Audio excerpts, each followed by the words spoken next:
You're listening to the Study Podcast with Dr. Paul Wegner on the Old Testament historical books. I'm your host, Tyler Sanders, and I am not here in the studio with Dr. Paul Wegner today. He is remote from his new home in Missouri, which I believe is how we're going to record most of the rest of these podcast episodes. But from a distance, Dr. Wegner, could you give us the Hebrew word of the day? Yes, but before I do that, can I show you these pictures? Yeah. We're going to do Joshua today. And so in Joshua, there's certain pictures here that I think will really be helpful for you. The first one is the Jordan River. So when they are later on, when they're going to cross it, that's kind of the image of what I want you to see. Over on the right is a picture of the Jordan River from clear up high. So you can see how it meanders through there. At first, when I saw this picture, there's a line of there's a shadow. And so it looks like there's a mountain range and there's a shadow there. So that's not the river, but the river goes between those mountains and it winds through there. So hopefully you can and it's see very that. Green looking. Yeah, it looks yeah. very verdant. Yeah. Okay. Then here's Jericho. So Jericho's, this is Tell Jericho. You can go there today and see this mound, and that's going to be important when we get into Jericho or into Joshua. Bet, yeah. Okay? Yeah. All right. Now let's do our word for the day. Hebrew word of the day. Okay. This one is a little unusual because the Hebrew is really, really specific. So basically this starts off and it starts here.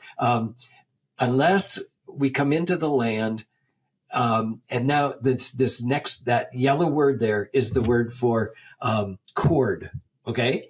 But then the next word, that the word following word cord, it's the word cord or thread also. So it's got two Hebrew words that both pretty much mean the same thing. And then the next word is the word for scarlet. Okay. So that is interesting. Yeah. So what you've got here is you've got two Hebrew words that mean cord, or basically, and then the next one is scarlet, and then the next word is this.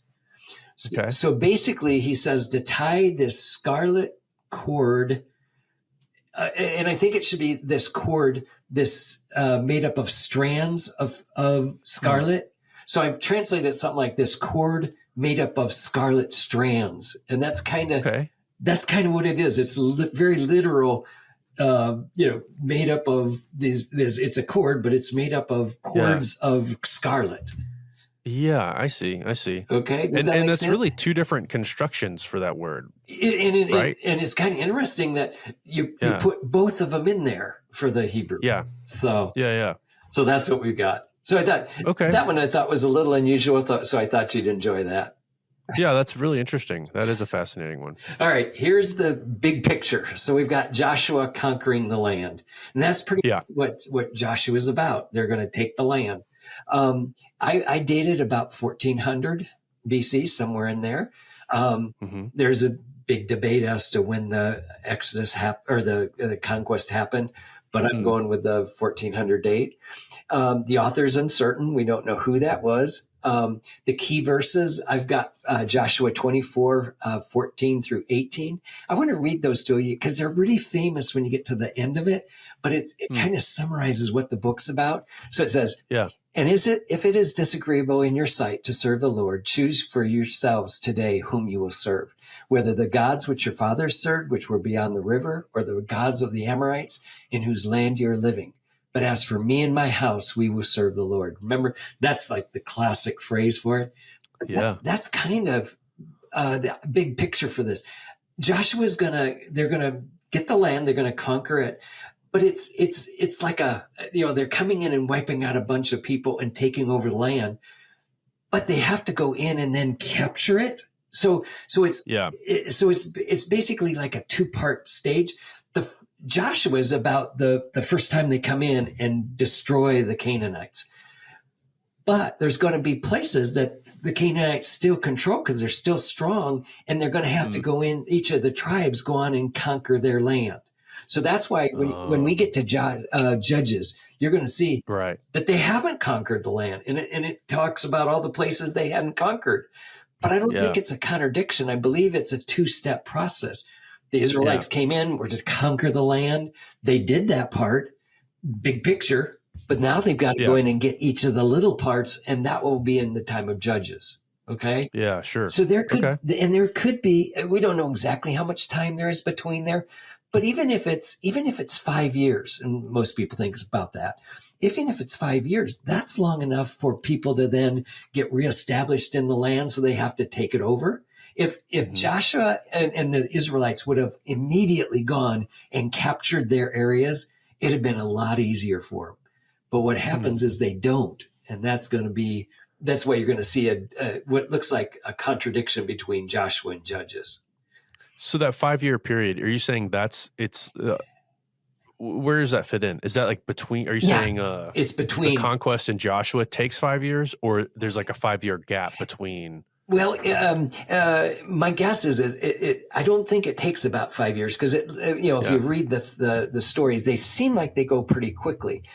Yeah. But then there must be some kind of gap in there that allows for the Canaanites to come in back, to return, get their to land. strength, kind of. Yeah. Yeah. Okay. Okay. Yeah. Okay. So that's the big picture. I believe the purpose is to show that God kept his promise and brought them into the land flowing with milk and honey. So that's the big picture. He kept his promise. The key verse in this, and it's kind of unusual, but 11 times at least it says, until this day. So it makes it sound like it was written a little later, and then it keeps saying, oh, until this day, it's still that way, or something like that. So it is interesting. It's got quite a few times that it refers back to that and says, unto this day. So so it seems like it was written sometime later.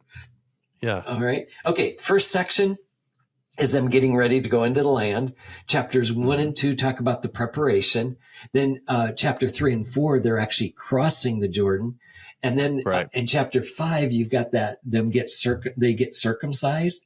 And then do you remember there's this angel that at least I believe it's an angel, and he says he's the commander of the Lord's army, or Lord of Hosts army. And so we'll see that, but it looks pretty clear that's part of the getting ready to go in the land. All right. Then chapter 6 through 12, you've got Jericho at 6, Ai at 7 and 8, then the southern campaign 9 and 10, the northern campaign chapter 11, and then a list of conquests in chapter 12. So that's kind of the middle part of it. Then 13 through 21, that whole section is starting to go telling whose land or which parts each of the tribes get. So, I see. Yeah. So they call it the allotment of the land. So they say, and it's real specific. It says from the mountain, Mount Hor to another mountain, and then following the river. So it's actually really specific even.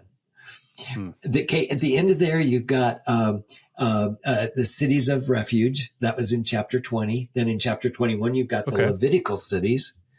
And then chapter 22 through 24, I call it covenant matters.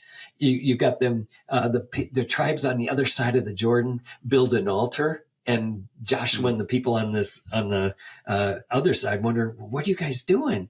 And so they get that worked out. Then there's covenant exhortations in chapter 23, and then a covenant renewal at Shechem in chapter 24. And that's pretty much how it ends. If you look on here at the very bottom, I've got a little timeline to let you know. Okay, so we've got the conquest, then we got this time of the judges, and then we've got David. So those are big pictures. And I've got David about 1000 BC, and the judges somewhere in between there, and then conquest at 14. So that gives you some clue on how that works.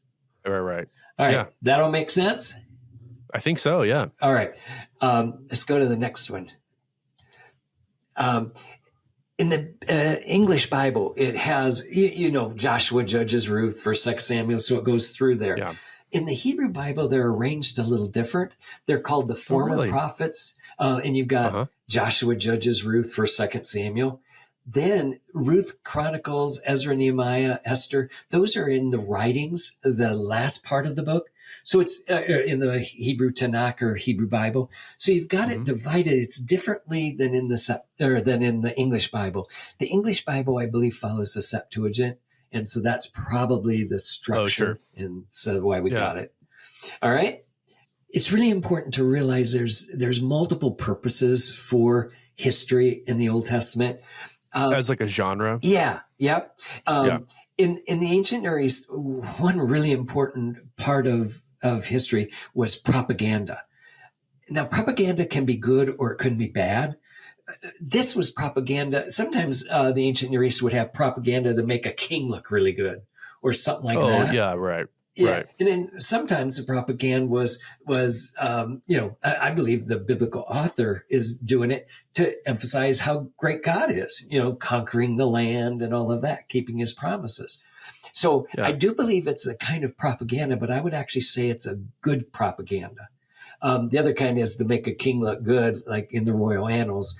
And certainly that's not what the biblical text is doing. You often have talking about the kings and how bad they are and stuff like that. So it certainly isn't the same as that. All right. Yeah. So what was the purpose of the Old Testament history? It seems like to me, it's to show what God was doing and how he was keeping his promises, especially in Joshua. And so I think that's what's going on here. So how does accuracy fit in? See, in my mind, for the biblical text especially, if the details are wrong, then it causes the theology to have questions about it too. Right. So it seems like to me they're intricately related. And if the history is right, then the theology could be right. And vice versa. If the theology is right, then you'd think the history is going to be right. Because otherwise you got some problems, right? If it's telling you this happened, and because of that, Yahweh looks really good, but that didn't really happen, then it seems like to me you've got a good question as to whether the theology is even any good. So I actually think they work together, and I think they both have to be correct. Yeah, that makes sense. All right. So that's, I think, what's going on. Here's some tips for how to read the biblical history. Think of the books as theological, not just history. So what you're learning about what God is doing through history. And that's, in my mind, that's actually really crucial. Because this is revelation, right? The biblical text is actually telling you about their God. And so he's doing it here by showing how God conquered the land and helped the Israelites and things like that. Provided. So I think it's really important to think of it also as history and theology working together. And remember, the main focus of the literature is God and his covenant, not just people and events. We often think of history as people and events, but the biblical history is more than that. All right. Yeah. And then remember, history is largely seen as God working in daily life, not merely the actions of people. So if that's true, what you've got here is you've got a history that's telling us about what God's doing. And so I think it's real helpful then. Okay. Yeah, I think so too. Yeah. All right. I wanted to also remember we've done Joshua through Deuteronomy, Genesis through Deuteronomy. So basically what was happening in Genesis is it's narrowing down to a family. And then they were at the end, they're protected in Egypt. Then Exodus, the Israelites are coming out of Egypt. Leviticus gives us the laws for this new land. Then Numbers is basically punishment of the wilderness wanderings. So the 40 years that they wander in the wilderness. Deuteronomy, I actually think is basically, I call it an expansion of the Ten Commandments, but I also think it's in the form of a suzerain vassal treaty. So it's right as they get ready to go into the land, God reminds them that they've got this covenant with him that they've got to be able to keep. Yeah. And so I think that's really helpful for them. All right. Yeah. Then Joshua, the key ideas, I think, is the faithfulness of God in his covenant, keeping his covenant promises. Sure. The conquest of the land, because the major part of it is going to be that. Part, and then I think also the importance of obedience, because right as they start, remember, Achan takes the gold. There was some gold and some stuff from Jericho, and immediately they get punished for it. And I think so right away you're starting to see when they obey, God's with them and they do really well. When they disobey, God punishes them. So remember in the wilderness wanderings, how we talked about there was a lot of times God was testing them to make sure they were doing what they were supposed to. Sure. You see it once you get into the land, you see the same thing happening again. You would hope they learn their lesson, but that lesson constantly needs to be learned, I think. And that's what happens. Right. Yeah. Right. All right. So that's what the key idea is in. And then I wanted to remind you that Joshua, we've already heard some things about him. So when he takes over leadership, it's not like it's out of the blue. He has new. Yeah. Right. He had assisted Moses. He was one of the spies that spied out the land. And in Exodus 17, he's a successful general. So he led a victorious battle there. So now when you see him, oh yeah, this is Joshua. We already know it's about natural. Him. Yeah. Yeah. All right. Another thing is, before we get to the book of Joshua, we've got some things that have already taken place, like Edom denies Israel passage in Numbers 20. Oh, yeah. And then Arad attacks Israel in Numbers 21. This is before they even get into the land. Then they defeat the Amorites, a guy named Sihon. And then in Numbers 21, they defeat Bashan, which is a guy named Og. So all of that is kind of a background. So this is before they go over the Jordan. They're getting things taken care of on the Transjordan side. Mm-hmm. So that's that. Okay. Yeah. So it's kind of background for it. Yeah. Well, it's good context, I think, not just historically, but also just for like geographically in a way, where they're going. Yeah. Okay. Now there's some historical things you need to know about the land. Canaan was a land of city-states. When we get into the conquering them, remember how they all joined together to fight? Like there's a southern campaign and then there's a northern campaign. Mm-hmm. Well, that's because Israel had a bunch of city-states in it. So what that meant is that a city got big enough that it controlled the area around it, but it wasn't a country yet. It was just basically a bunch of city-states. So if they wanted to go against Israel, they'd have to join together to do that.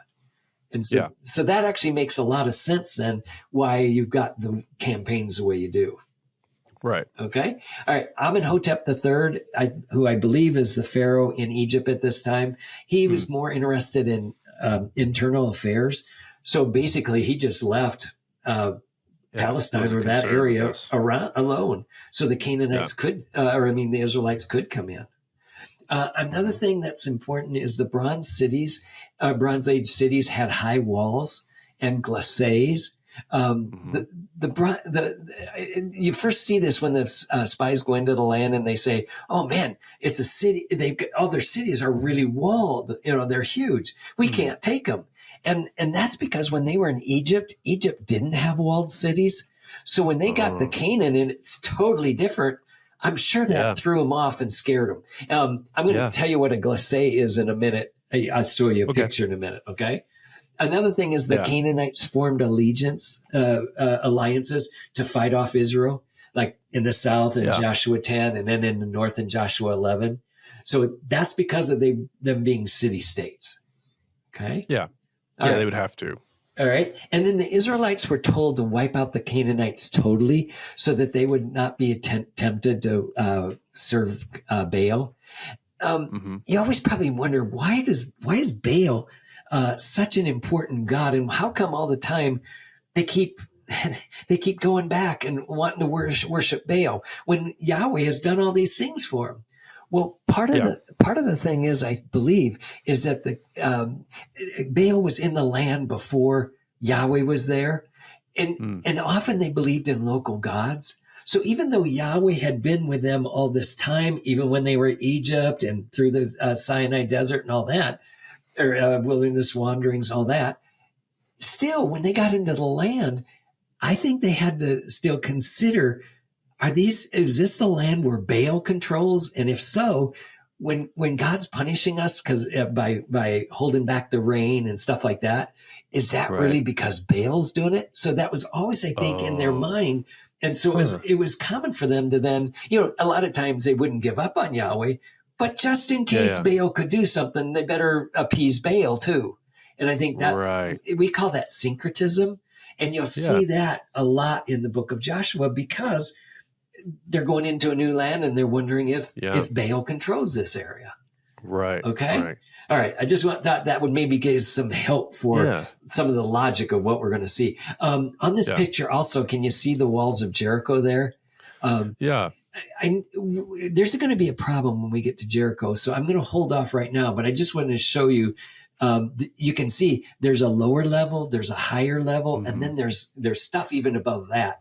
If you go to Jericho today, the minute you walk in, you've got destruction layers.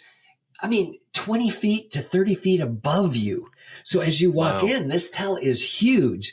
And that gives you some clue on how long that tell had been there. So what happens is they have a city. It gets destroyed. They level it out. They build a new city on that.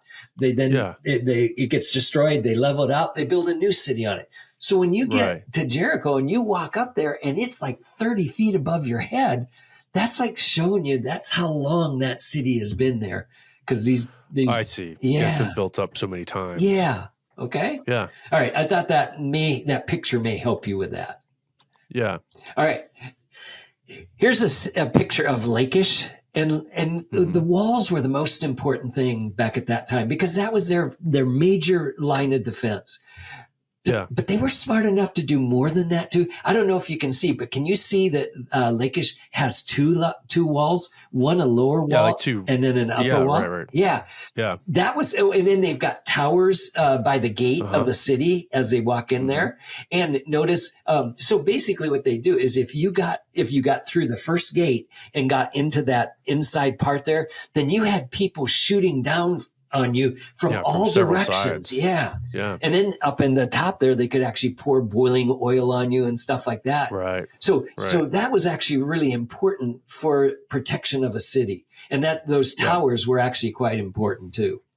Oh, I'm sure. Yeah. One other thing is, I don't know if you can tell from this picture, but they always had a turn when they were going up to the city, because if you had a siege machine, it would be on wheels.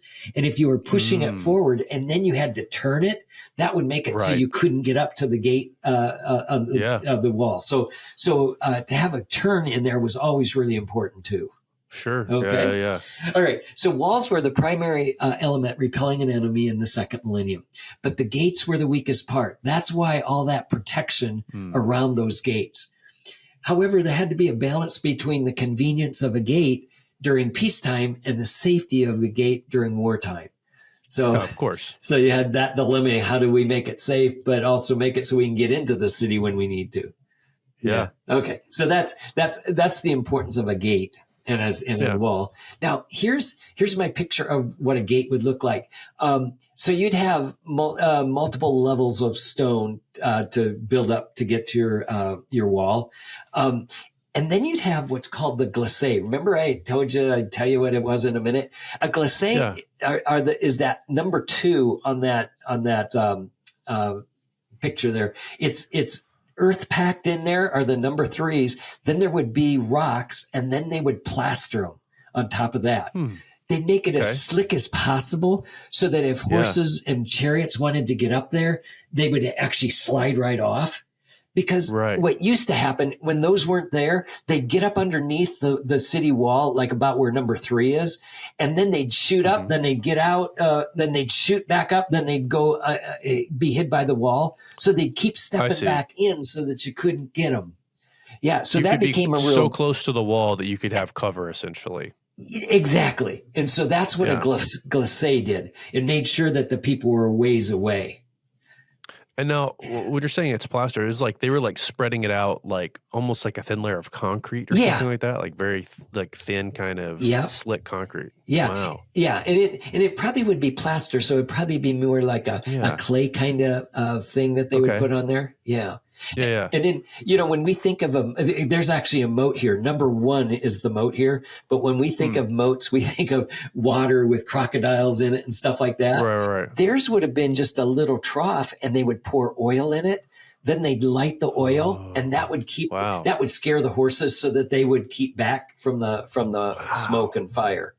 Yeah, oh, I'm sure. Yeah. So a moat was totally different back then than what we think of. Right. Yeah. Yeah. So I thought you should know that. Yeah, that's fascinating. All right. Okay, now we're going to get into the main core of the book. All right. So we want to first look at the entrance into the land. So that's what we're going to do first. So remember we talked about the preparation, chapters 1 and 2. So we've got Moses dying, okay, and Joshua's taking over. So verse 2 says, Moses, my servant, is dead. Now therefore arise, cross this Jordan, you and all this people, to the land which I am giving to them, to the sons of Israel. Every place on which the sole of your foot treads, I have given to you, just as I spoke to Moses. So that's how the book starts and gets them ready, and they're getting ready to go in. And then he promises that just as he's been with Moses, he's going to be with Joshua. So verse 5 says, Yeah. No man will be able to stand before you all the days of your life. Just as I have been with Moses, so I will be with you. I will Yeah. not fail you or forsake you.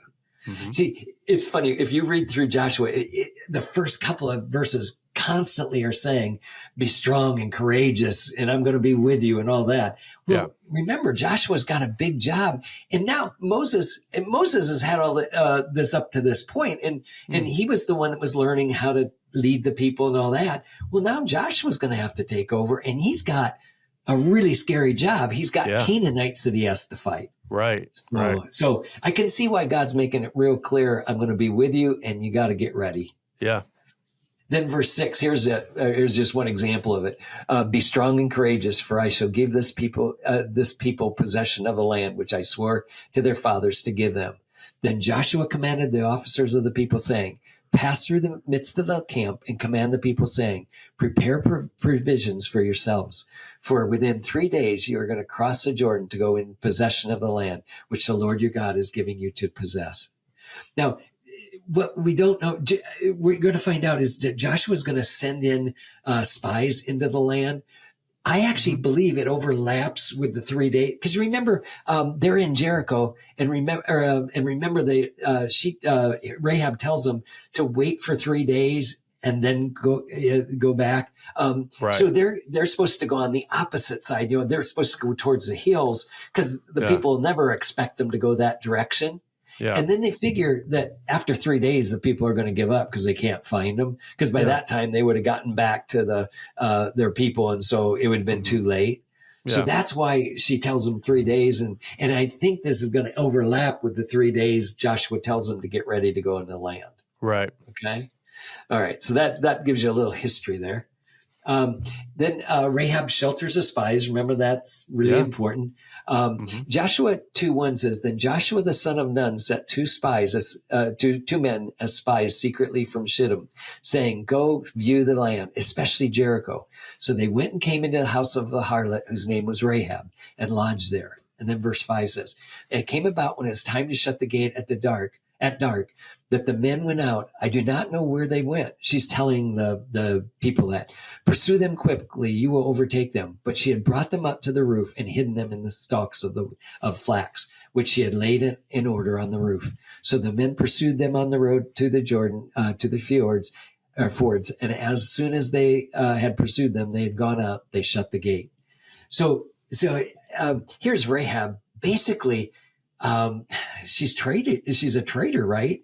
But she realizes that God is on their side, and she even tells the people that we've heard about what your God did to the Egyptians, and so we're scared to death. And so I think that was part of the fear that God was then going to use to actually take the land. Yeah. So that becomes pretty important for them. Yeah, completely. Okay, here's the rest of the story. So the men said to her, our lives for yours, if you do not tell this business of ours. It shall come about when the Lord gives us the land that we will deal kindly and faithfully with you. Then she let them down by a rope through the window, for her house was on the city wall. Now, that sounds funny, but at that time, they often had what are called casemate walls. That means there's an outside wall, and then there's gaps. There would be walls that would connect them, but then there'd be an inside wall. So people could actually live in the walls, and that's what apparently Rahab does. She's almost like a courtyard or something, right? They called it a casemate. And then in time of war, what they do is they'd fill up that wall, that empty space with rocks, so that people couldn't break down their wall. Oh, yeah. So it was kind of a brilliant thing, because then you could use it when there was peace, but you could also use it to strengthen your walls in times of war. So it's kind of a brilliant move. Yeah.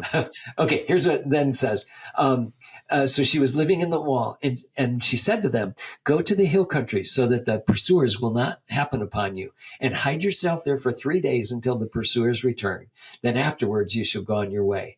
I'm assuming that Jericho is not a 3 days walk to the Jordan there. Yeah. It's maybe 20 minutes. But if they're walking up and down, to see where these people would be, and by 3 days for sure, they'd be tired of looking, and they haven't found them yet. Yeah. So that's probably what's going on there. And then verse 17 says, the men said to her, we shall be free from this oath which you have made us swear, unless when we come into the land, you tie this cord of scarlet thread in the window. That's that verse we talked about earlier. Yeah. Through which you have let us down. And gather to yourselves into the house your father and your mother and your brothers and all your father's household. It shall come about that anyone who goes out of the doors of your house into the street, his blood shall be on his own head, and we shall be free. But anyone who is with you in the house, his blood shall be on our head if a hand is laid on him. See, that in my mind, that was brilliant, right? Because if the people anybody going out of the house, that would probably mean they're going out to attack the Israelites. Right. Yeah. So if they stayed in, that would mean that they're being peaceful and not going to attack the Israelites. Yeah. So it was a brilliant move on their part. And then they hopefully could keep them safe. Right. Yeah. Okay. So that's that verse. Then we've got the next one. In chapters 3 and 4, we've got the ark going across now. Verse 5 says, then Joshua said to the people, consecrate yourself, for tomorrow the Lord will do wonders among you. And Joshua spoke to the priests, saying, take up the ark of the covenant and cross over ahead of the people. So they took up the ark of the covenant and went out ahead of the people. And it shall come about when the soles of your feet of the priests who carry the ark of the Lord of all the earth, rest in the water of the Jordan, the waters of the Jordan will be cut off, and the waters which are flowing down from above will stand up in one heap. So basically, well, that makes total sense, right? But what they're going to do is they're going to then take stones. He tells them to take stones, 12 of them, put them in the middle of the river. Then he's going to get another 12 and put them on the other side. Because if they're in the middle of the river, you won't be able to see them. Yeah. So they're also going to have a memorial on the other side that they can see. Right. But he also wanted them in the river. So here's what it says. Take for yourselves 12 stones here out of the middle of the Jordan from the place where the priest's feet are standing firm, and carry them over with you and lay them down in a lodging place where you will lodge for tonight. Then Joshua set up 12 stones in the middle of the Jordan in the place where the feet of the priests who carried the Ark of the Covenant were standing. And they were there to this day. See, there's one of the... There's that thing until this day. I don't know how you know it because it's covered with water right now, right? Because it's in the middle. Yeah. All right. Then verse 6 says, let this be a sign among you so that when your children ask later, what do these stones mean to you? Then you shall say to them, because the waters of the Jordan were cut off before the Ark of the Covenant of the Lord, when we crossed the Jordan, the waters of the Jordan were cut off. So God's really got some neat things in that a lot of times he has memorials or things like that so we can remember them. Yeah. So that's, I think, what this is going to be a pile of rocks. And they're going, well, what are these pile of rocks for? And they're going to be able to tell their kids, God just brought us through the Jordan with that at that point. Right. So it's kind of neat. A lot like the Passover, right? The Passover was to remind them that God passed over them when he killed the firstborn of Egypt. That's right. So God's going to embed things like that in the text. It's kind of neat. Yeah. All right. All right. Then they go ahead and cross. Verse 15 says, and when those who carried the ark came into the Jordan, the feet of the priests carrying the ark were dipped in the edge of the water, for the Jordan overflows all its banks at times of harvest. My guess, when it says at times of harvest, I bet that this is like the flax harvest. Because remember, flax is one of the first things to get ripe at time of harvest. Okay. And we saw that Rahab had already put some of those. Yeah. So that's probably what's going on. This is the beginning of the summer, probably. So, and it says that Jordan overflows at this time. Right. Because they get the spring rains and stuff like that. So that's probably what's going on. Right. Now, 16 says, the waters which are flowing down from above stood and rose up in one heap, a great distance away at Adam. If you can see the map there, Adam is like about 3 miles up the road, up the river. Up the river. And actually in history, we've known about times when the Jordan River has undercut some of the cliffs and it has fallen down. I think once in about the 1800s, the Jordan River quit flowing for about 3 days or something like that, until it got high enough that the water would then go past the cliff that had fallen down. Wow. So even if God did something like that, it's just that the timing is perfectly right. They step into the water and the water's stopped. Right. So Right. So, but I mean, God could have even used some kind of thing like that to stop the water. Of course, Yeah. right. Okay, let's see. So it says, a great distance away at Adam, and then the city is beside Zarephath. We're not sure where that is. And those which are flowing down toward the Sea of Araba, the Salt Sea, so it's heading down river there. Were completely cut off. So the people crossed opposite Jericho. Then verse 14. On that day, the Lord exalted Joshua in the sight of all Israel, so that they revered him just as they had revered Moses all the days of his life. I think that's kind of neat. So right when they're getting ready to go in the land, God makes sure that these people trust Joshua. Because remember, the next thing that they're going to have to do is they're going to be circumcised. Oh, right. And they're crossing the Jordan. They've got enemies on one side. They've got the river, the Jordan River behind them. And now they're getting circumcised. Right. I would never do that unless I really trusted Joshua that what he's doing is the right move. Yeah. So, that's quite a commitment. So I think what's going on here is God's now preparing the people so that they can get ready to do it. Yeah. All right. Let's see. Oh, okay. So now we're getting ready for the circumcision. This is in chapter 5. It says, verse 2. At that time, the Lord said to Joshua, make for yourself flint knives and circumcise again the sons of Israel the second time. A couple things I need to tell you here. First of all, flint knives, as I understand it, flint holds an edge, a sharp edge, better than surgical steel. So flint, they've found is a really solid thing, and remember that's what they had told the Israelites to use earlier too. So my guess is that God knew what was going on, and that flint was perfect for that. Right. Yeah, and then the other thing, it says circumcise them a second time. That's not possible, right? Right. But verse 4, it explains what's going on. So here's what it says. This is the reason why Joshua circumcised them. All the people who came out of Egypt who were males, all the men of war died in the wilderness along the way they came out of Egypt. For all the people who came out were circumcised.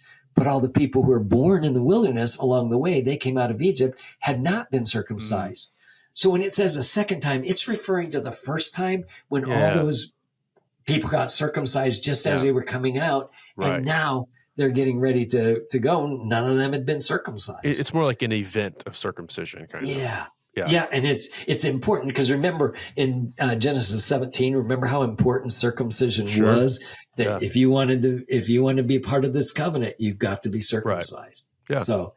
So I've got at the bottom here, it really took faith. You've got enemy on one side and the Jordan behind you. If these people wanted to come and wipe you out, just wait for 3 days if you heard them, that they'd been circumcised, and you could go and wipe them all out. Sure, yeah. So verse 9 says, then the Lord said to Joshua, today I've rolled away the reproach of Egypt from you. That word rolled away is the name Gilgal. And so they call the place Gilgal. That's right when they get on the other side, that Gilgal becomes the place where they're going to stay. Oh, interesting. Yeah, and it means to roll away. Yeah. And when it says that, I'm assuming it's talking about all the sins and everything that they'd committed in Egypt and even in the wilderness wanderings, all those times they tested God. Right. Now that's behind them, and they're ready to go on and be used by God. That's all settled. Yeah. Yeah. So I think that's kind of, All right. Next chapter is they have a Passover. We're still in chapter 5, but they have a Passover. While the sons of Israel camped at Gilgal, they observed the Passover on the evening of the 14th day of the month in the desert plains of Jericho. On that day after the Passover, on that very day, they ate some of the produce of the land, unleavened cakes, and parched grain. So it's kind of neat. You've got this Passover that's reminding them that God provided for them in Egypt and protected them.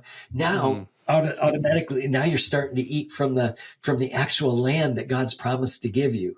Right. So it's a beautiful picture. And then verse 12 says, the manna ceased on that day after they had eaten some of the produce of the land. So the sons of Israel no longer had manna, but they ate some of the yield of the land of Canaan during that year. Yeah, that seems like a big sign, Yeah. Yeah. And imagine here now the minute that manna stopped, God's basically saying, you don't need it anymore, right? You've got all this land ahead of you. I'm giving you this land. Go out and get the food. Yeah. So it is really important, I think. Yeah. Okay, now Joshua meets the commander or the captain of the Lord's host. Mm-hmm. In verse 13, it says, "And it came about when Joshua was by Jericho that he lifted up his eyes and looked, and behold, a man was standing opposite him with his sword drawn in his hand. And Joshua went to him and said, 'Are you for us or our adversaries?' Verse 14 says, he said, 'No, rather indeed I have come as captain of the Lord's host.'" So he doesn't actually answer his question. He's, I'm not either. Right. I'm not, he didn't ask him, are you for us or for the enemies? Yeah. He says, no. Yeah. That's not the right answer. Right. But the minute he says he's captain of the Lord's host, then Joshua falls down his face to the earth and bows down. He says, "What is my Lord to say to his servant?" The captain of the Lord's host said to Joshua, "Remove your sandals from your feet, for the place where you're standing is holy." And Joshua did so. Do you remember? I actually believe this is the angel of the Lord. Now, but remember when I talked about the angel of the Lord before, I told you I think it's an angel with a special commission. Right. And one of the big issues is, well, why does he take off his sandals from his feet and all that? And I think the answer is because he's hearing from God. Right? By taking off your sandals, that means you recognize that this is holy ground and that God's going to talk to you. So when the angel says, I'm here to actually do the battle for you, basically is what he's saying, I think. Yeah. Then I think Joshua recognizes that this is a messenger from God and I better listen to him. Yeah. Yeah. So I think that's what's going on there. Yeah. Yeah. Okay. I wanted you to see this, the purpose of the book of Joshua. If you look through, God instructs the Israelites to enter the land. Then he terrifies the inhabitants of Canaan in chapter 2. Then he brings them across the Jordan. The circumcision, remember, he requires that. And I would have thought that would have taken a lot of faith to do it, especially where they were. Yeah. If I was them, I would have said, "Can't we do this before we go across the Jordan?" Right. Yeah. All right. Then you got the commander of the Lord's army. Then you've got God-given strategies when you get to chapter 6. Remember, he tells them how to win the battle. Yeah. And then even in chapter 7, when they do that, and then God gives the victories, and then defeat when God's instructions were violated. Sure. I think this points out this is God's victory, and he's keeping his promises. This isn't really about Joshua and his Israelites fighting the land. This is God taking over. Yeah. Yeah. So I think that actually helps us to see what's really important here. Yeah. Right. All right. In chapter 6, now we get to Jericho. There's a picture of Jericho so you can see actually what it looks like. It does look like a tall mound. I mean, it does look large. Yeah. I said 30 feet, but I'll bet it's even higher than that. It could be. Yeah. Yeah. All right. They're supposed to march around the city, right? Once for 6 days. Then on the 7th day, they're supposed to march around 7 times. Mm-hmm. What's funny about that is that means at least one of those days was a Sabbath day. Oh, that's right. Yeah.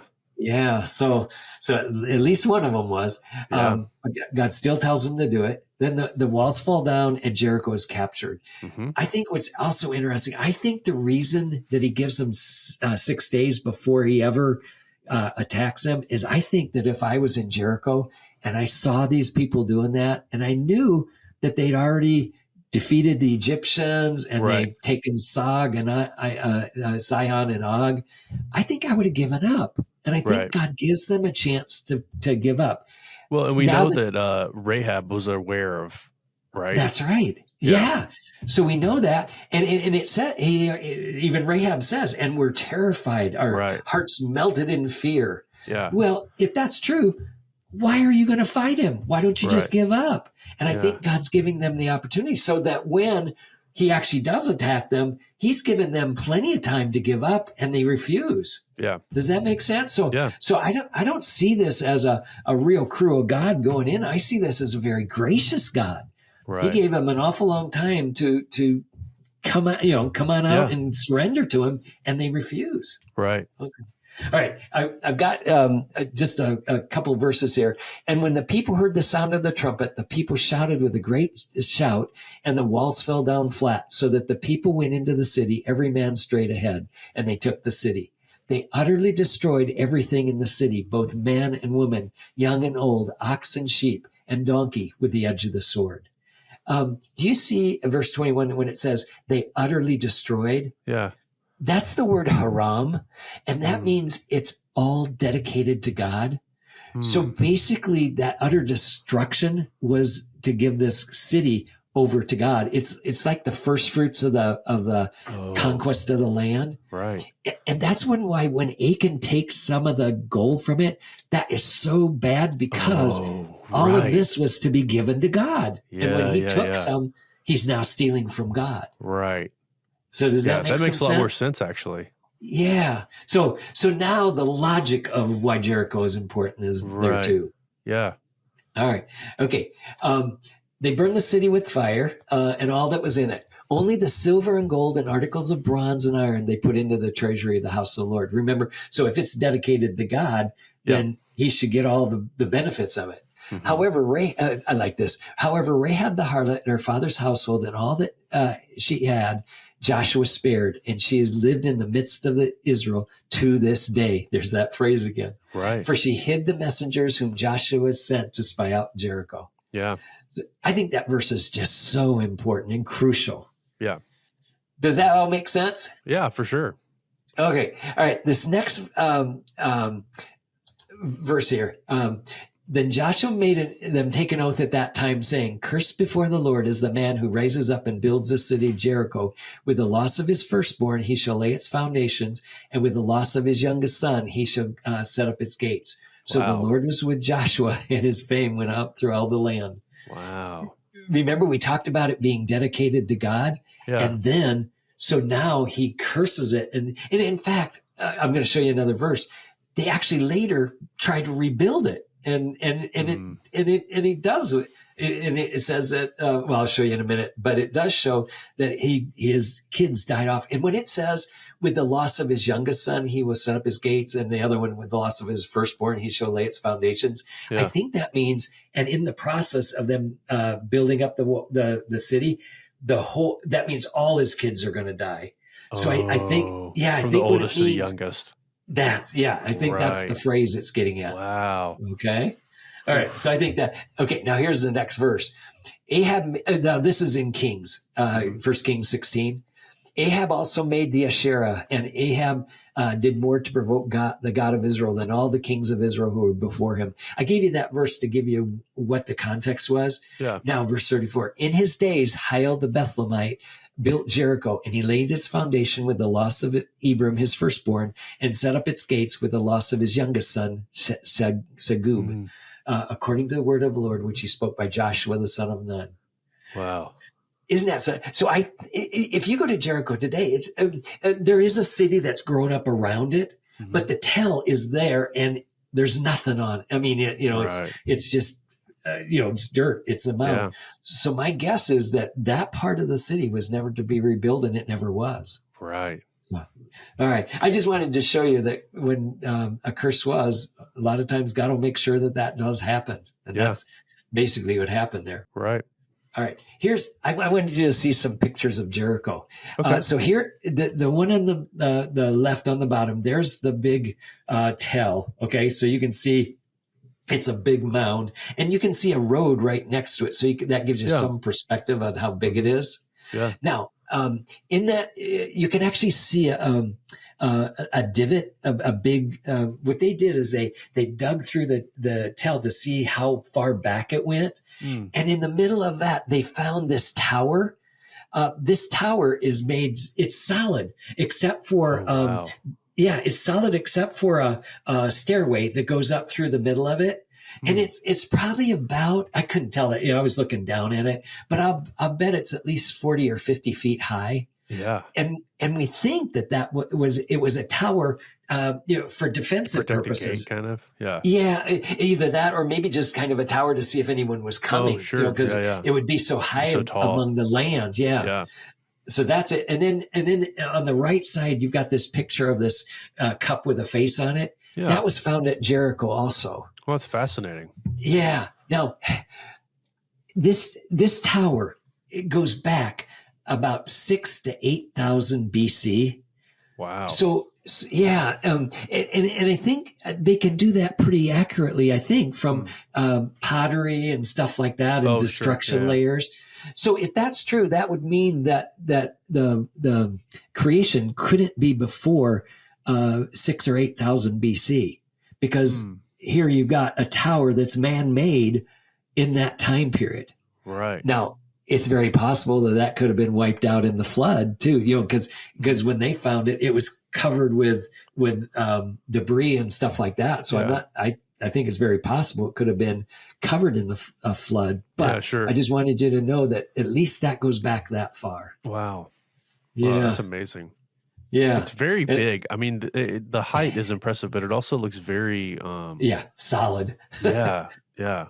And actually the walls of the city abut it go up to the side of it. Mm-hmm. So it was probably a tower on the edge of the city looking for, like a watchtower kind of thing. Right. Yeah. All right. Now, Jericho has been a dilemma for archaeologists through the ages. In 1930, Garstang actually excavated there, and he believed that he found the walls of Jericho that Joshua destroyed. Uh-huh. Kenyon came back in 1960s and argued that there's nothing there from the 1400s. Even the very top of the mound is about 2000 BC. So that means that everything that was above that has been destroyed. Right. So she argued there was nothing there from the 1400s. Wow. Bimson and Wood went back in the 1990s, and they argued that the late Bronze period age goes down to the 1400s. And they actually argued that there is some evidence that the Jews destroyed the city. It's not on top of the tell, but it's on the sides. Yeah. There's something called bichromeware, which is two-colored pottery. Oh, so okay.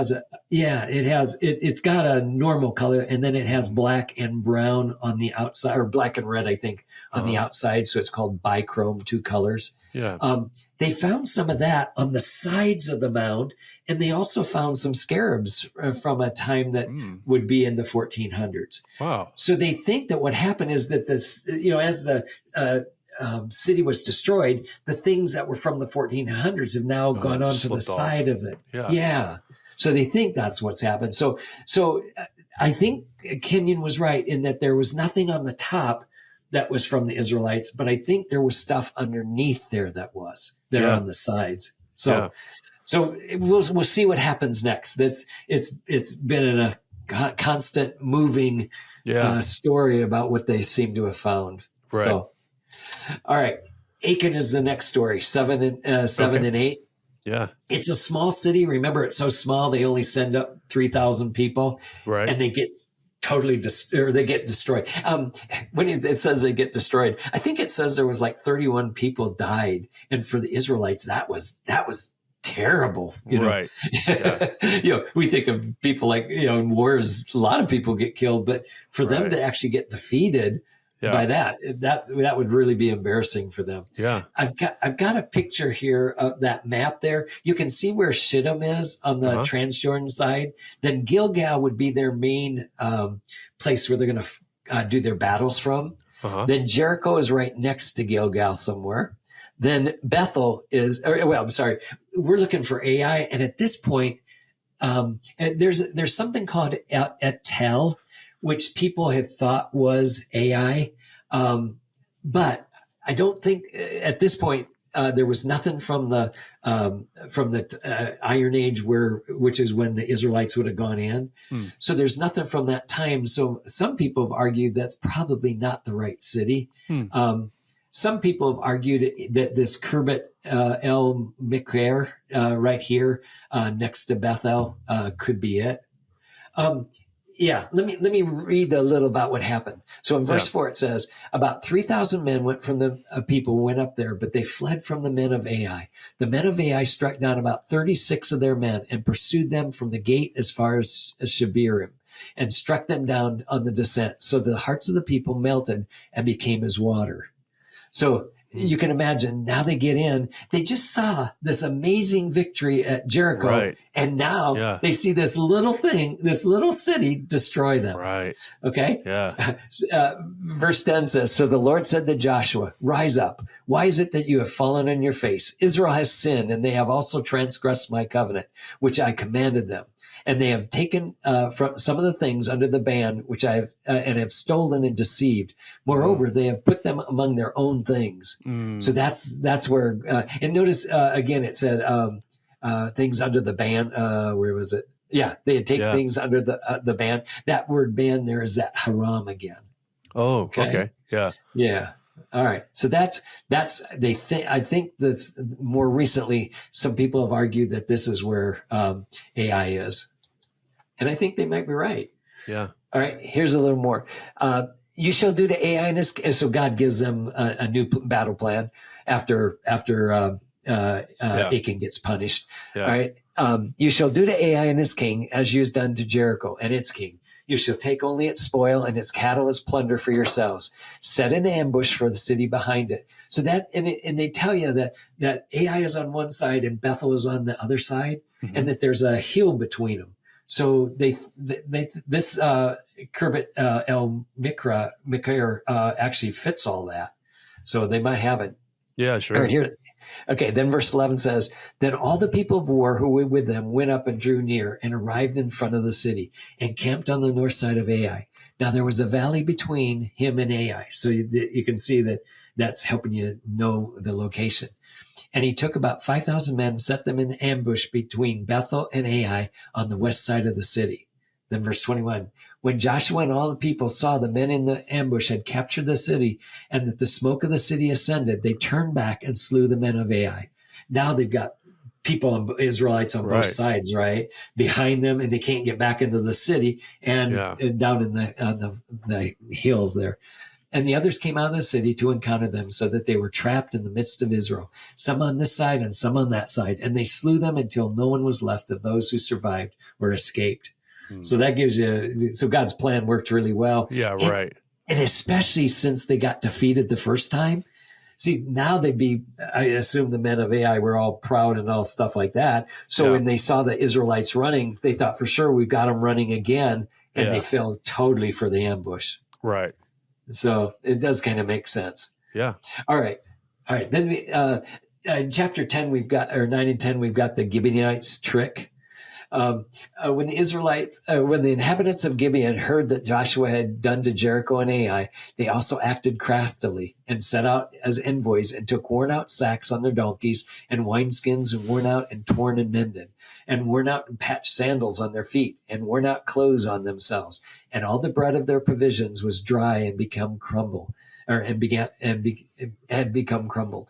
When they went to Joshua, the camp at Gilgal, and said to him and to the men of Israel, we have come from a far country. Now, therefore, make a covenant with us. Well, if you look on this map, you can see where Gibeon is. Yeah. You can see Ai is not that far from it. And then Gilgal is kind of down the hill from it. Yeah. All right. So that gives you some clue how close they were. It came about at the end of, after 3 days, they'd made a covenant with them. They heard that they were neighbors and they were living within their land.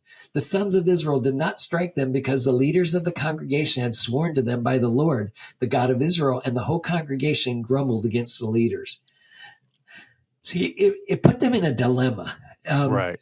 Basically, they'd lied. Yeah. But they also made a covenant, and they made it in God's name. Yeah. So that if now they punish the Gibeonites, now they're going to have to fight against God because God's the one that's going to keep an eye on that covenant they made with them. Yeah. So I can see why the Israelites were really mad at their leaders. All the leaders would have had to do is say, "Oh, let's ask God and see what He says." Right. Yeah. Right. Yeah.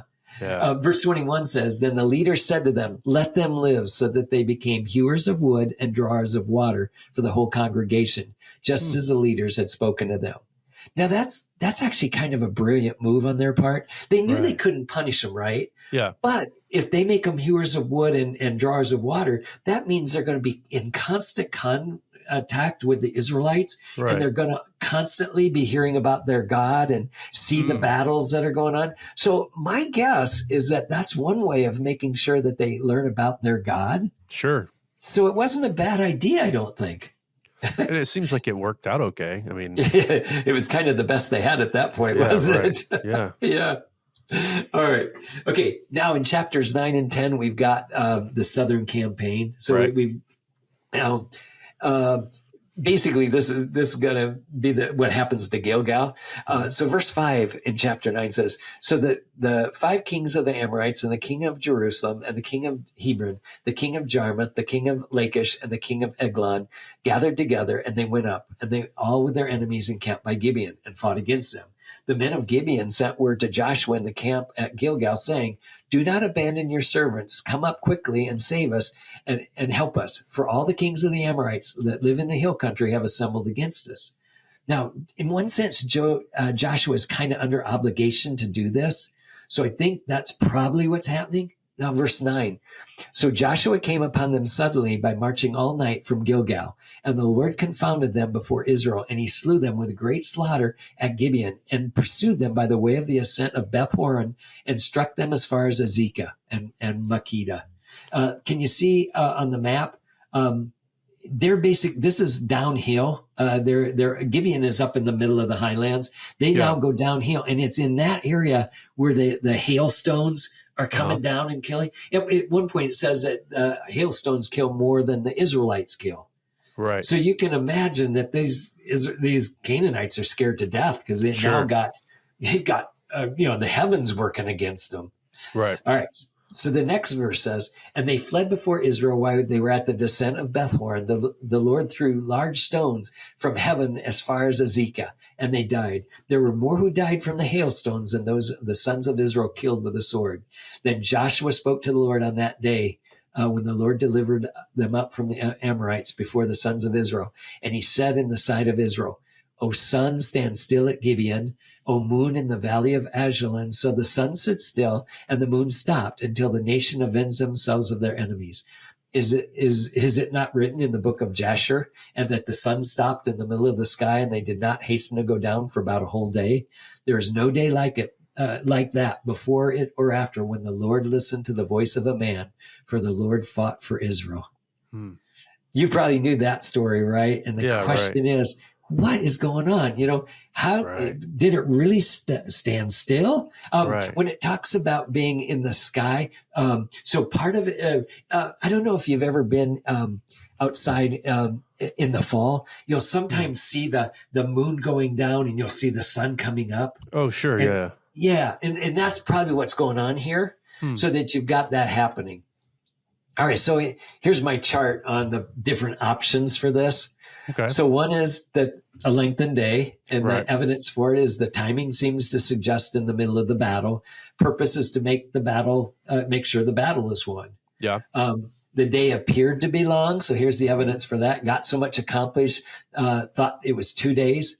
In my mind, it's hard to tell how much to get done in a battle in one day, so that you knew, we did so much, we did 2 days worth of work. Well, how do you know that?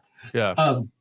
A solar eclipse was another option. I had a teacher at Trinity that argued that it was that this is what happened, and the logic was to cool down the day, because remember, Joshua and his people had marched all night to get there. Right. So that cooling down the day would maybe help them in the battle. Yeah. Problem that I see with this is, it tells you that they were marching all day. But if you've ever been in a solar eclipse, it lasts maybe, I don't know, 5 minutes. Right. It's very, so how much cooling is that going to be? Yeah. Now, it would scare them maybe, because I don't know if you've ever been in a total eclipse, but it's really eerie. It's like you've got, it's like you're in a shadow. You know, it is a really unusual thing. Yeah. Okay. And then I had a teacher or a friend at Moody that actually argued it was an incantation. He suggested that the wording may suggest a bad omen, to stand in the middle of the sky and be silent. And he looked at incantation texts and found that those are wording that are used, to stand or to stop. Those two things are talking about the planets and stuff like that. And the Canaanites were really superstitious. So to have something like this happen, that would probably work. Yeah, frighten them. Yeah. Yeah. The problem with that I see is that they're in the middle of the battle, right? And it sounds, if the biblical text is right on the order, they already know it's a really bad day. They've got hailstones coming down from heaven that are killing people. They're 100-pound, huge ones. So my thing is, they don't need a bad omen to tell them, that they shouldn't fight. I think it's too late. They already know that. Yeah. So depending on where, if the chronology is correct about when Joshua asked for it, it seemed like to me the most logical thing is the lengthened day. So because they got to get them before they get back into their cities. Now I've got some more evidence here. I'll show you the lengthened day. Joshua may be asking for a longer day so they can defeat their enemies. Joshua is clearly interested in not allowing them to get back to their walled cities. Because if they do that, it'll take a long time, right? Yeah. And then the explanation in verse 13 appears to speak about the sun standing in the sky, which would seem like what it's doing. The temporal elements in the passage, like in verse 12, says then, suggests that the battle had already started. And that the Amorites were already on the run by that time. And then the moon and sun were to stand still until Israel had destroyed their enemies. So if those terminology, if they are correct, that does seem to be more like a long day kind of thing. Right. And this would sure make the day special. But remember, it's special because the Lord listened to how he even wanted to win the battle. So remember, so it's real specific why it's special. Yeah. There are problems though. Do they really need more time? Could they get all the way down to Makeda in one day? It's about 30 miles. And if you're running, you could probably get that far. But remember, this is battle. So they're not really running, right? Sure. Right. Yeah. And is Joshua really asking for a long day, or is he asking for more of God's help? Is he asking for the sun and moon to continue watching God's victory until Israel has defeated them? Yeah. That is possible, but I still think the long day makes more sense. Right. Okay, and then we got the next one. The day appeared to be long. I just think this one's probably really unlikely. It's a totally naturalistic explanation, which appears to explain the passage. They want a speedy victory that would benefit the Israelites the most. The problem is how do you know in a battle how much is one day and how much is 2 days work? That just you're fighting a battle. You don't know how it's going to go.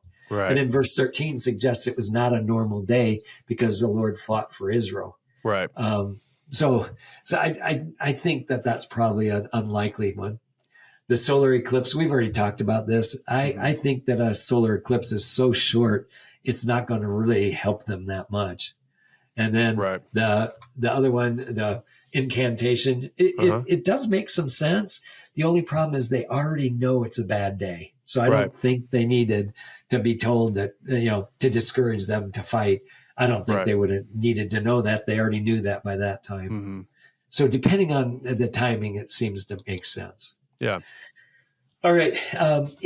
This one I thought was helpful for you to see. Verse 17 says that Joshua said, the 5 kings have been hidden in the cave at Makeda. And they brought out the kings of Joshua. Joshua called all the men of Israel and said to the chiefs of the men of war who had gone with him, come near and put your feet on the necks of these kings. So they came near and put their feet on their necks. Here's a picture of an Assyrian king putting his head on or feet on some of his enemies. Yeah. So it was a common thing. It's kind of like an embarrassment that you are. Right. It's a picture of you being defeated.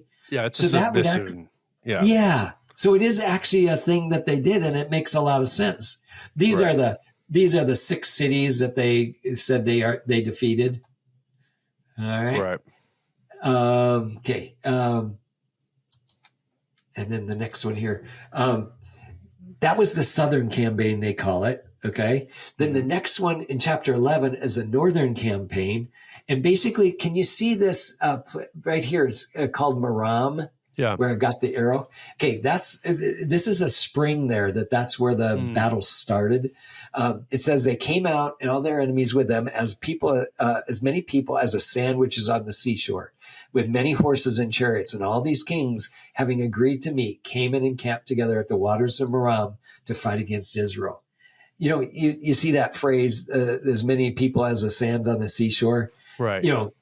I'm sure that's a figure of speech, but that also means there's a lot of them. And the Israelites got a lot of people they're going after. Yeah. So there's one major battle up in the north, and this is it. Verse 11 says, they struck every person who was in it with the edge of the sword. Oh, we're talking about Hatzor. Hatzor, it's over here by the Sea of Galilee. Hatzor is a huge tell. And so we know it was a very big city at that time. In fact, what's kind of funny there, they did excavations on the tell, and they thought, oh, this is a pretty good sized city. And then they did some excavations on what they thought were the fields of Haram, and they found or Hatzor, and they found out that was part of the city too. Oh, wow! So it just turned out to be a huge area, and so it would make sense that the Israelites, if they wiped out Hatzor, that's kind of like the biggest city up there. Yeah. Okay. All right. Okay. And it says, and they struck every person with the edge of the sword, utterly destroying them. There was no one left that breathed, and they burned Hatzor with fire. There's only going to be 3 cities that they burn, and we'll see this in a map soon. But this is one of them, and I think the reason God had them burn this one is because the Canaanites are going to come back fairly quickly, and Hatzor is going to be one of the cities that they do. So I think it was to humiliate them to the most possible, the lowest but level. They still come back pretty quick. Yeah. It says, Joshua captured all the cities of these kings and all their kings, and he struck them with the edge of the sword and utterly destroyed them, just as Moses, a servant of the Lord, had commanded. However, Israel did not burn any cities that stood on their mounds, except Hatzor alone, which Joshua burned. Now, that's not quite true, because remember, they burned Jericho, and then they also burned Ai, because that was part of the battle plan. Right. So those are going to be the 3 cities. So when it says they did not burn any cities on their mound, I think it was the logic is that we hadn't already talked about. Jericho was basically dedicated to God. So it was off limits to anybody else. Yeah. And Ai, it was part of the battle plan that God had given them. Yeah. So I think those ones, that there are specific reasons for them, but this is the only other one they burned. Right. So I think that's what God's letting us know. Or the biblical text. All right. Then chapter 12 talks about all the city. Oh, wait, let me just make sure. Now, do you see we've had a southern campaign that wiped out, and it says they totally destroyed them. There was a northern campaign, but that's really it. I mean, when they destroyed those people, so now any of the leftovers that they didn't destroy are now going to come back into those cities. So when we get to Judges, you're going to see them say, well, there's a lot of spots that are still taken over by Canaanites. Right. Well, the reason is because the Israelites waited too long, I think, to come and take their land. To inhabit those areas. Yeah. Yeah. So verse 16 of chapter 12 says, thus Joshua took all the land and the hill country, all the Negev, and all the land of Goshen, the lowland of Arabah, the hill country of Israel, its lowland, from Mount Halak, that rises towards Seir, even as far as Baal Gad in the valley of Lebanon. So it's basically going all the way through the land. Mount Halak down in Mount Seir is about as far south as you could get. And then Mount Hermon is about as far north as you get. Okay. And it says they captured all their kings, struck them down, and put them to death. Joshua waged war a long time with all these kings. So, that was the conquering the land. The problem was they didn't take the land. They just conquered. Right. Yeah. Then here's our 3 cities that were burned. Yeah. Okay. All right. And then I wanted you to hear this. The major difference between Israel's concept of holy war and other nations. For other nations, God is on our side, so we fight harder. Israel, it was that God fought for us. I mean, you saw that in the battle plans. You saw him in Jericho falling down. You saw that in the hailstones coming from heaven. So it appears that God fights when he needs to. But even when the Canaanites could have run, they still don't. Right? Why did they have the Israelites kill everyone? Probably to purify the land of Canaan. Babies were sometimes offered to Moloch.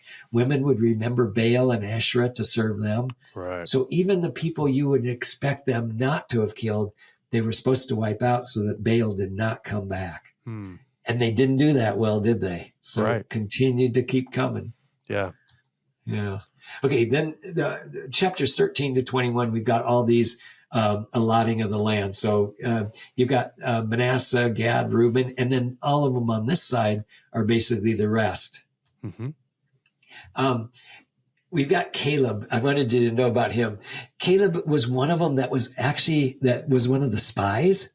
And it basically says, now behold, the Lord has let me live just as he spoke for these 45 years, from the time that the Lord spoke to this word to Moses, when Israel walked in the wilderness and until now. Behold, I'm 85 years old today. So he was 40 when they went in. And then the 40 years, he was 40 when they started the wilderness wanders. He now wanders for 40 years and now 5 years into the battle. So that's where we get the logic as how long it took. Yeah. Okay. I am still as strong today as I was in the day Moses sent me. So that sounds very similar to what it said about Moses too. As my strength was then, so is my strength now for war, and am going out and coming in. Now give me this hill country from which the Lord spoke on that day. For you heard on that day that Anakim were there with great fortified cities. Perhaps the Lord will be with me, and I will drive them out as the Lord has spoken. So Joshua blessed him and gave him Hebron to Caleb, the son of Jeshunah, for an inheritance. Now, it sounds like 85, and he's still going to go and capture the land, and it looks like he's going to have to take out some Anakim. So I'm going, this guy's really spunky at 85 years old. Seriously, yeah. Anyway, that's bold. So I thought that was funny. Yeah. So you got that. Yeah. And then you've got the remainder of the tribe. So the next couple of chapters are just them dividing up the land. All right. Then it talks about the cities of refuge. These are where a person who killed somebody accidentally could flee to these to live in safety. Now, it makes it sound like they could go there for any reason, if they killed somebody. But my guess is they had to convince the people in the city that it was really an accident. Sure. So I assume they would have a court, and they would actually prove or do their best. They could even call witnesses probably to find out if it was true or not. Okay. So it wasn't, it wasn't like a given that they would actually be able to stay there if they found out they really didn't do it accidentally. And then they had to live there until the death of the high priest. So it was, I think what God was telling them is, even if you do it by accident, a person's life is important. Yeah. And so there's going to be a payment for it. But if it was done accidentally, at least it'll be just a temporary kind of payment, not a lifelong payment. Does that make sense? Oh, so when you're saying the end of the life of the high priest, that would be from the original place you were from? Like they could return after? Well, see, there's going to be one high priest for all of Israel probably. Oh, and then at that point, it's settled. Yeah. And then you got to go back home to it. So you stayed in that city of refuge until the death of the high priest, and then you could go back home. Wow. Yeah. But that meant you, for however long that high priest lived, you were stuck in that city, and you couldn't go out of it, because if you went out, you could get caught again. Yeah. Sure, yeah. So it seems like to me there were several checks and balances to make sure the person really did, accidentally kill somebody. Yeah. And if you look at these, they're pretty well spread out. So you wouldn't be much more than like 30, maybe 35 miles at most from a city of refuge. Mm-hmm. So if you accidentally killed somebody, you better get there, because somebody could kill you on the way, and that was fair. That was justified. You could do that. Yeah. Wow. Chapter 21 talks about 48 Levitical cities. Again, now everyone is going to be about 2 or 3 miles from a Levitical city. So you either lived in one or you were close to one. We're close, okay? Yeah. Verse 41 says, all the cities of the Levites in the midst of the possession of the lands of Israel were 48 cities with their pasture lands. These cities each had their surrounding pasture lands, and it was with all these cities. My understanding is that the Levites would go there and they would teach the people about the law. So everyone should have been trained pretty well, because remember, not everybody had to go to the Jerusalem. You only had to go 3 times a year. Right. So the rest of the time you were being trained in your city or close to your city by the Levites. Right. Okay? My understanding is that here's was kind of a summary of what's going on. It says, so the Lord gave Israel all the land which he had possessed to give them to their fathers, and they possessed it and lived in it. The Lord gave them the rest on every side according to all that he has sworn to their fathers, and none of their enemies stood before them. The Lord gave them all the enemies into their hand. Not one of the good promises which the Lord had made to the house of Israel failed. All came to pass. So that's kind of a summary of God saying, okay, I gave you the land. The problem was they didn't go take it. Does that make sense? Yeah. We're going to find that out in the next chapter. Chapter 22 is when the tribes beyond the Jordan were heading back. What they did is they stopped at the Jordan River and they set up an altar. The Israelites had no idea why they were setting that up, and they were worried that they were setting it up to a false god. Oh, yeah. And so and that really scared the Israelites. So they had to find out what was going on. So here's what it explains, verse 24. But truly, we have done this out of concern for the reason saying, in time to come, your sons may say to our sons, what have you done to do with the Lord, the God of Israel? For the Lord has made the Jordan River between us and you sons of Reuben and sons of Gad, and you have no portion in the Lord. So our sons may make with you, our sons stop fearing the Lord. Therefore we said, let's build an altar, not for a burnt offering or for sacrifice. Rather, it shall be for a witness between us and you, and between our generation after us, that we are to perform the service of the Lord before him with burnt offerings and with your sacrifices and with the peace offerings, so that your sons will not say to our sons in time to come, you have no portion in the Lord. So see, that was not enough. And then Joshua says, oh, well, that makes total sense. Because they were actually ready to go to war with them. Right. Because they were afraid. And then they had a pretty good answer. And so they don't go to war with them. Really. Yeah. All right. Then chapter 23 is kind of like warnings. We've read this, but let me read it one more time. For if you ever go back and cling to the rest of these nations, these who remain among you, and intermarry with them, so that you associate with them and they with you, know for certain that the Lord your God will not continue to drive these nations out from before you, for they will be a snare and a trap to you, and a whip in your sides, and thorns in your eyes, until you perish from this good land which the Lord God has given you. And then the next chapter has that famous verse. So so Joshua recalls tells them to be obedient, but if you're not, at least we're going to serve the Lord. Yeah. Yeah. Verse 16 is the people's response. The people answered and said, far be it from us that we should forsake the Lord to serve other gods. Well, that lasted a little while, didn't it? Yeah. All right. So then Joshua makes them make a covenant. So Joshua made a covenant with the people that day and made them a statute and an ordinance in Shechem. And Joshua wrote these words on the book of the law of God. And he took a large stone and set it under the oak, which is by the sanctuary of the Lord. Joshua said to all the people, behold, this stone shall be a witness against us, for it has heard all the words of the Lord, which he spoke to us. Thus it shall be a witness against you, so that you shall not deny your God. It's kind of funny. They use even natural things to be witnesses, like trees and stones in this case. Yeah. And then 29, it came about after these things that Joshua, the son of Nun, the servant of the Lord, died, being 110 years old. So, remember, Joshua was alive during Moses' time too. So, so that gives you some idea. He lasted a long time. Right, yeah. Now, there's one interesting thing. If you look at Joshua 24:29, it says, and it came about after these things that he died at 110. Okay, they buried him in the territory of his inheritance in Timnath-Serah.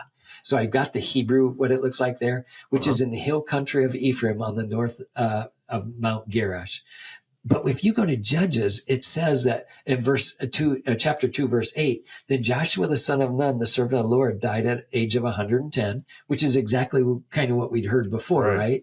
Then it says, and they buried him in the territory of his inheritance in Timnath-Heres. Yeah. So the actual words are just the letters are just switched. Yeah, they're switched around. Yeah. We don't know what Sarah means in Hebrew, but we do know that Heres means son. So Timnath of the sun. So maybe, I guess it's possible that the place name took on, maybe they worshiped the sun or something, and so it took on that name. So maybe it was changed later, because between Joshua and Judges' time could be, some period of time. Yeah. Anyway, and then Joshua in 1915 actually calls it Timnath-Serah also. So I'm assuming the right name for it is Timnath-Serah. Right. But I think this other one is either a later name or something. Yeah, that's interesting. But I thought you should know that, because people think that's a mistake. Oh, sure. It probably is, but I think there's probably a logic of, why it got called that. Yeah. So, all right. Okay, here's our conclusions. Okay. First, God was with Joshua, just like he was with Moses, and he led the people well. That became a really important thing in those first couple of chapters, wasn't it? Yeah. And then most of the cities in Canaan, the Israelites did not destroy, because they were going to move into them. Yeah, See, the logic is, why destroy a city if in the next couple of years, you're going to live in those cities. Right. And remember, these guys were slaves in Egypt. So when they got into Canaan and saw these beautiful cities and probably even fairly advanced, I'm assuming, they had walls for sure. Yeah. So I can see why they wouldn't destroy them on the way going if they didn't have to. Yeah. Okay. All right. Then Canaan was a country of city-states, which made it easier for Israel to conquer them. And that historically made sense. Yeah. Egypt was busy with their own issues, allowing Israel to come into Canaan.